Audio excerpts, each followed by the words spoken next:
Applied Ecology, a nonprofit organization promoting conservation and habitat restoration, launched the Eradication by Mastication outreach, which consists of an annual invasive species cook-off fundraiser, the cookbook The Joy of Cooking Invasives, and links to news articles and other websites focusing on eating invasive species and the Invasivore movement. Websites such as eattheinvaders.org and Invasivore.org include foraging and preparation tips for particular species, and species-specific recipes such as dandelion and burdock beer, frog-leg piccata, and kudzu blossom sorbet. Hunting guide and writer Jackson Lander's 2012 book Eating Aliens details his adventures hunting and eating invasive animal species, with chapters focusing on individual species such as feral pigs, Asian carp, nutria, and snakeheads. Despite the growing popularity of invasivorism, a number of concerns have been raised regarding the promotion of eating invasive species as a management strategy.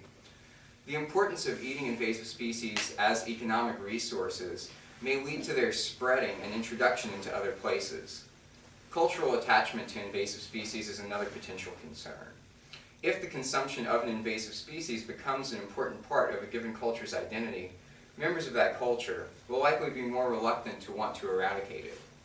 Once a species gains cultural value, it can be protected and treasured by the locals even if it's non-native and invasive. Even if eating invasive species appears to be a viable management strategy in ecological terms, another issue is that people may have an aversion to or may simply lack interest in eating particular species. Given the exotic nature of many invasive species, people may be unwilling to try and/or buy them as food sources. Some invasive species are associated with potential health risks, which may act as another obstacle for the Invasivore movement. Giant African land snails, an invasive species in South Florida, may carry meningitis and other diseases, parasites, and toxins, including commercial pesticides. Burmese pythons, which are invasive in the Florida Everglades, have been found to contain very high levels of mercury. Wild pigs are susceptible to a number of diseases which can potentially be transferred to humans. And in March 2013, the FDA warned that lionfish may contain ciguatoxins, which can lead to ciguatera fish poisoning, for which there's no known cure. There are also legal restrictions regarding the consumption and sale of invasive species. Agencies such as the USDA sometimes prevent hunting on lands that are being used for research, even if the area is public. In addition, besides fish, wild game is required to be killed in FDA-approved slaughterhouses before they can become commercially available to the public. So now that I've described some of the concerns which have been raised by others in terms of public and ecological health, I'm going to discuss an additional, largely neglected set of concerns regarding the Invasivore movement from an animal ethics perspective. While invasion biologists and others have emphasized the importance of accompanying the promotion of eating invasive species with public education on the ecological reasons for control, little or no concern has been expressed regarding the lives of animals which are targeted and labeled as invasive, and they're almost always demonized and portrayed as monsters. The language in which the Invasivore movement is couched is inherently negative and value-laden, where members of certain species are called invaders and aliens. The apparent goal of such language is to establish a sense of alterity, but beyond merely othering these living beings. This is also an attempt to establish a climate of urgency and immediacy, of a problem that must be dealt with as swiftly as possible. A body of literature already exists which compares the language and goals of invasion biology to historical genocides, given its focus on cleansing and purity and its championing of natives over aliens. In my view, this concern is exacerbated by the conceptual confusion over key terminology in the field, which I briefly mentioned at the beginning of the paper. A number of different ways have been suggested and utilized for determining a species' nativity or invasiveness, and the lack of agreement over these concepts has been acknowledged in at least a few places in the literature. It's even been proposed that certain invasions can actually benefit a given ecosystem in the long run, which raises concerns regarding our limited and fallible knowledge about right and wrong actions in this context. For example, ecologist Daniel Botkin uses salmon as a case study to demonstrate the necessity of some invasions. 15% of salmon do not return to spawn in the streams in which they were born, instead finding or invading new streams in which to spawn. This invasive behavior is necessary for their survival because, with the waxing and waning of glacial ages, some streams that were once suitable for salmon may ice over. and others which are too warm may become cold enough to be habitable. Also, salmon require gravel of a certain size and composition for egg laying, which ultimately requires that salmon streams, quote, must become temporarily clogged with gravel and therefore temporarily unusable for salmon to survive, end quote. This requires salmon to invade new streams as previously used streams are rendered unusable.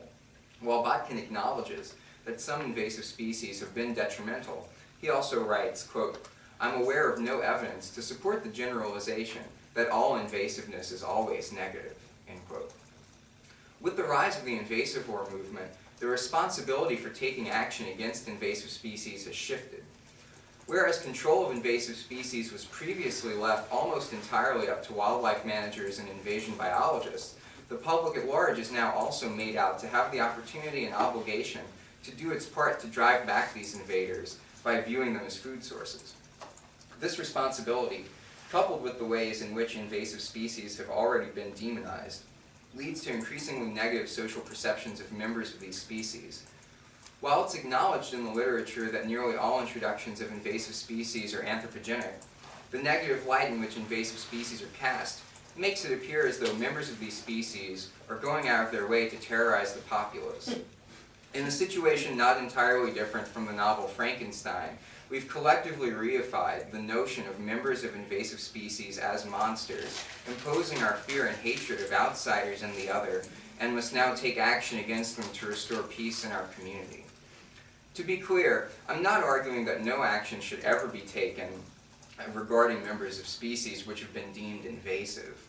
There are instances where some method of control is potentially warranted.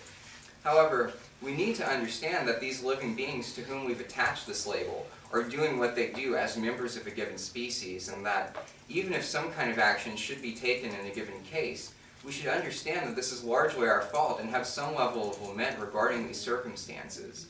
This is especially important to keep in mind regarding animal species. Nutria, a large rodent, were brought to the U.S. from South America in the early 20th century, touted as the next big commodity in the fur trade. After nutria fur became an economic failure, many nutria escaped from the places in which they were being held captive and began populating the coastal wetlands in states such as Louisiana and Florida, and now erode a large portion of the wetlands each year. In Louisiana, nutria are bounty hunted by volunteer hunters with no oversight regarding pain control or accuracy of shot. Their entire existence in this region is correlated with failed capitalistic ventures, yet this is de-emphasized in place of their demonization.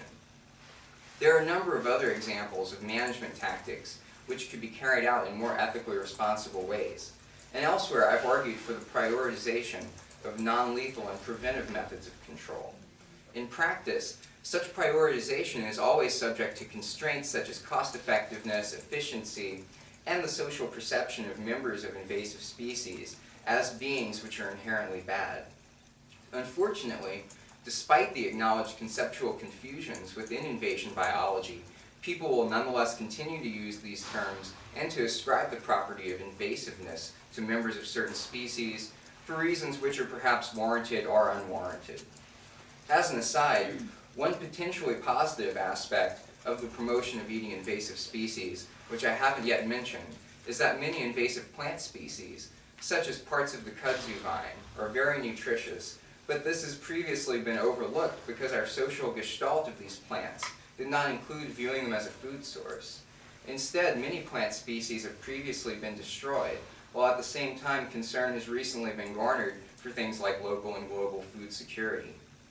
In conclusion, while a number of anthropocentric and ecological concerns have been raised regarding the promotion of eating invasive species as a management strategy, there's been an overwhelming lack of concern voiced regarding the beings that receive this label of invasive. Animal ethics concerns are exacerbated by the conceptual confusion in invasion biology, the undue demonization of these beings, and the failure to fully grasp the anthropogenic nature of invasions. Finally, it's worth mentioning that the elephant in the room regarding discussions of invasive species is that our own species could feasibly qualify as the ultimate invasive species. According to almost any set of criteria. Yet this is not a discussion that we're generally willing to have as of yet. Thank you.